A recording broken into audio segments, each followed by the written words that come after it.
I would like to invite C.K. Sakir Sir, Secretary of CMI, to share a message of the day.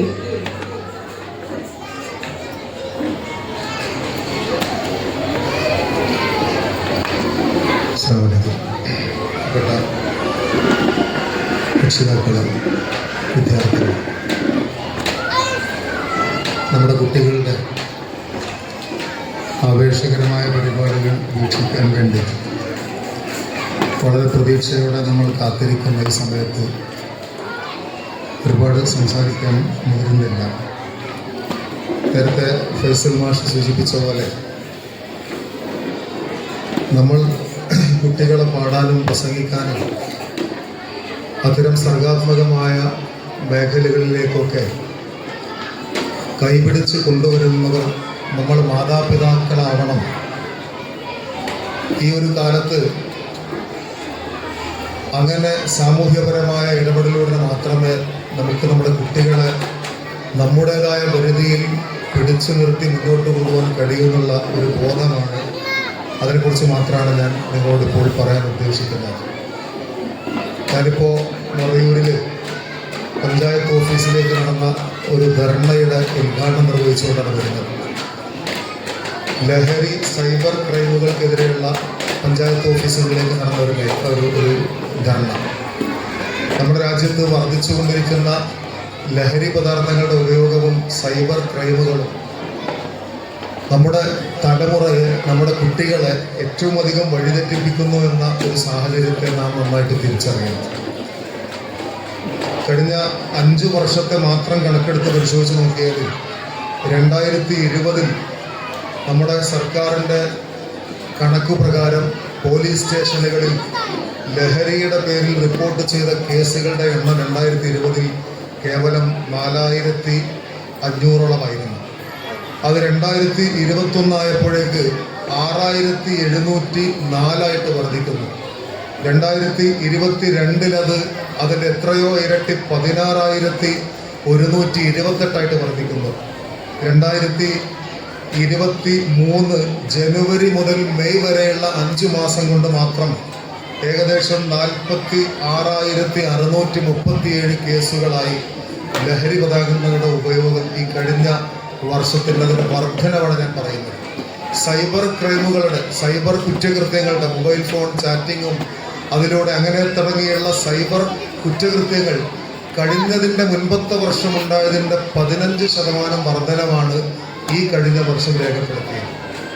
അപ്പോൾ നമ്മുടെ കുട്ടികൾ ലഹരിയുടെയും cyber കുറ്റകൃത്യങ്ങളുടെയും പിന്നാലെ പോകുന്ന ഒരു കാലത്ത് അവരെ തിരുത്താൻ, അവരെ കൈപിടിച്ച് സാമൂഹ്യ ബോധമുള്ളവരാക്കി മാറ്റാൻ ഇത്തരത്തിലുള്ള നല്ല പ്രവർത്തനങ്ങളിലേക്ക് അവരെ കൈപിടിച്ച് കൊണ്ടുപോകേണ്ട ഉത്തരവാദിത്വം രക്ഷിതാക്കളായ നമ്മൾ ഏറ്റെടുക്കണം എന്നതാണ് ഏറ്റവും പ്രധാനം. രക്ഷിതാക്കളെ, അധ്യാപകർ, സമൂഹമടങ്ങുന്ന ഈ ഒരു സ്ഥാപനം അവർ വളരെ കൃത്യമായി ശ്രദ്ധയോടെ നിരീക്ഷിച്ചാൽ മാത്രമേ, അല്ലെങ്കിൽ ശ്രദ്ധയോടെ ഇടപെട്ടാൽ മാത്രമേ നമുക്ക് മാറ്റങ്ങൾ സൃഷ്ടിക്കാൻ സാധിക്കുകയുള്ളൂ. നേരത്തെ ഫൈസൽ മാഷ് സൂചിപ്പിച്ച പോലെ നമ്മുടെ അദ്ദേഹത്തിൻ്റെയൊക്കെ പിതാവ് പാടിക്കൊടുത്ത പാട്ടുകളും പറഞ്ഞുകൊടുത്ത കഥകളുമൊക്കെ ജീവിതത്തിൽ ഉണ്ടാക്കിയ സ്വാധീനം നേരത്തെ അദ്ദേഹം വിശദീകരിച്ചു. നിങ്ങൾക്കറിയാം, ഞാനൊക്കെ ചെറുപ്പത്തിൽ എൻ്റെ വാപ്പ, പ്രിയപ്പെട്ട ഈ സ്ഥാപനത്തിൻ്റെ എല്ലാമായിരുന്ന CK ഉസ്താദ്, നാളെ അദ്ദേഹത്തിൻ്റെ 4ാമത്തെ ആണ്ടിൻ്റെ ദിവസമാണ്, നിങ്ങളൊക്കെ പ്രാർത്ഥിക്കണമെന്ന് ഞാൻ അഭ്യർത്ഥിക്കുകയാണ്.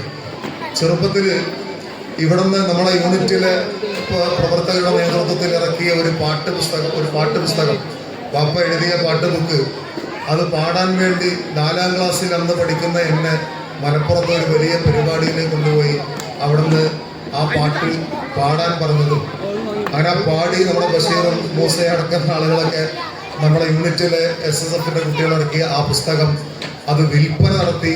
അങ്ങനെ പാട്ടിൻ്റെയും പ്രസംഗത്തിൻ്റെയും കലയുടെയും സാഹിത്യത്തിൻ്റെയൊക്കെ വഴിയിലേക്ക് ചെറുപ്പത്തിൽ തന്നെ ബാപ്പൊക്കെ കൈപിടിച്ച് കൊണ്ടുവന്നതിൻ്റെ കാരണം കൊണ്ടാണ് നമുക്കൊക്കെ അങ്ങനെ ഒരു വഴിയിലൂടെ പോകാനുള്ള സാഹചര്യം ഉണ്ടായത്. നമ്മുടെയൊക്കെ മക്കളെ നമ്മളങ്ങനെ കൈപിടിച്ച് കൊണ്ടുവരുന്നുണ്ടോ എന്നുള്ളത് ഞാനടക്കം നമ്മളെല്ലാവരും ആലോചിക്കേണ്ട കാര്യമാണ്. ഈ പുതിയ കാലത്ത്, ഈ സോഷ്യൽ മീഡിയ, മൊബൈൽ ഫോണിൻ്റെയൊക്കെ ശക്തമായ ഈ കാലത്ത് നമ്മുടെ കുട്ടികളെ അതിലൂടെയൊക്കെയുള്ള നന്മകളുടെ വഴിയിലേക്ക് എങ്ങനെ നമുക്ക് കൊണ്ടുവരാൻ സാധിക്കും എന്നതിനെക്കുറിച്ചുള്ള ഒരു പഠനം കൊടുത്ത് ആ വഴിയിലൂടെയൊക്കെ തന്നെ അവർ വിപ്ലവം സൃഷ്ടിക്കുന്ന സാഹചര്യം ഉണ്ടാക്കാൻ പോലും അങ്ങനെയുള്ള കാര്യങ്ങൾ പോലും നമ്മൾ ചിന്തിക്കേണ്ട ഒരു കാലത്തേക്ക് നമ്മൾ എത്തിയിരിക്കുന്നു. കാരണം മൊബൈൽ ഫോണും മറ്റു വിവര സാങ്കേതിക വിദ്യകളൊക്കെ നിയന്ത്രിക്കുവാൻ, അതിൻ്റെയൊക്കെ തടഞ്ഞു നിർത്തി നിയന്ത്രിക്കാനൊന്നും കഴിയാത്ത അത്രയും നമ്മുടെ തലമുറ, ആൽഫ ജനറേഷൻ എന്ന് പേര് വിളിക്കുന്ന പുതിയ തലമുറ അത്രയും വളർന്ന ഒരു കാലത്ത് തീർച്ചയായിട്ടും അതിലേക്കുള്ള നന്മകളെ നമുക്ക് എങ്ങനെ കണ്ടെത്താമെന്നതിനെ കുറിച്ചുള്ള പാഠം പകർന്നു കൊടുത്ത് ആ നന്മയുടെ അഡിക്ഷനിലേക്ക് നമ്മുടെ കുട്ടികൾ മാറുന്ന ഒരു സാഹചര്യം സൃഷ്ടിക്കാനെങ്കിലും നമുക്ക് സാധിക്കണമെന്നാണ് എനിക്ക് സൂചിപ്പിക്കാനുള്ളത്. മൊബൈൽ ഫോണിലൂടെയുള്ള ഈ വായനകൾ, നേരത്തെ പറഞ്ഞ പോലെ വായന വളരെ നിർജീവമായി കൊണ്ടിരിക്കുന്നു. എന്നാൽ വായനയുടെ നേരത്തെ പത്രമാധ്യമങ്ങളും നോവലുകളും ഒക്കെ തരുന്ന അതേ സൗന്ദര്യവും അതേ ആസ്വാദനവും മൊബൈൽ ഫോണിലെ ഈ വായനയിലൂടെ ഇന്നത്തെ കാലത്ത് സാധ്യമാണ്.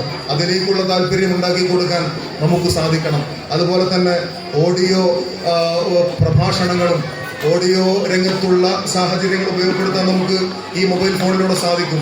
യൂട്യൂബുകളിലൂടെ നമ്മുടെ കുട്ടികളൊക്കെ യൂട്യൂബിലെ വ്യത്യസ്തങ്ങളായ ഡാബ്ജികളുടെയും അങ്ങനെ തുടങ്ങി കൊറിയൻ സിംഗേഴ്സിൻ്റെയും ഒക്കെ ആരാധകരായിട്ട് നമ്മുടെ കുട്ടികൾ മാറുമ്പോൾ എന്തുകൊണ്ട് യൂട്യൂബിലൂടെയൊക്കെ നമ്മുടെയൊക്കെ കുട്ടികൾക്കും മഹാവിപ്ലവങ്ങൾ സൃഷ്ടിക്കാൻ സാധിക്കില്ല എന്ന് നമുക്ക് എന്തുകൊണ്ട് പഠിപ്പിച്ചു കൊടുത്തുകൂടാ? ഒരു സൈബർ ഇടത്തിൽ നമുക്കൊരു സ്പേസ് ഇപ്പോഴുണ്ട്. പഴയ കാലത്തെ പോലെ ഒന്നുമല്ല. പത്രമാധ്യമങ്ങളിലൊക്കെ എഴുതുന്നത് പോലെ പഴയ കാലത്ത് എഡിറ്റർ നിയന്ത്രിക്കുന്നതിൻ്റെ അപ്പുറത്തേക്ക് എഴുതാൻ പറ്റുന്നതിനപ്പുറം ഇന്ന് നമ്മുടെ കുട്ടികൾക്ക് വേണമെങ്കിൽ ഫേസ്ബുക്കിലും ഇൻസ്റ്റഗ്രാമിലും എക്സിലും അതുപോലെ തന്നെ അങ്ങനെ തുടങ്ങിയ ട്വിറ്ററിലും യൂട്യൂബിലും ഒക്കെ നമ്മുടെ ആശയങ്ങളെ പങ്കുവെക്കാൻ സാധിക്കും. അതിലൂടെ വലിയ വിപ്ലവങ്ങൾ സൃഷ്ടിക്കാൻ സാധിക്കും.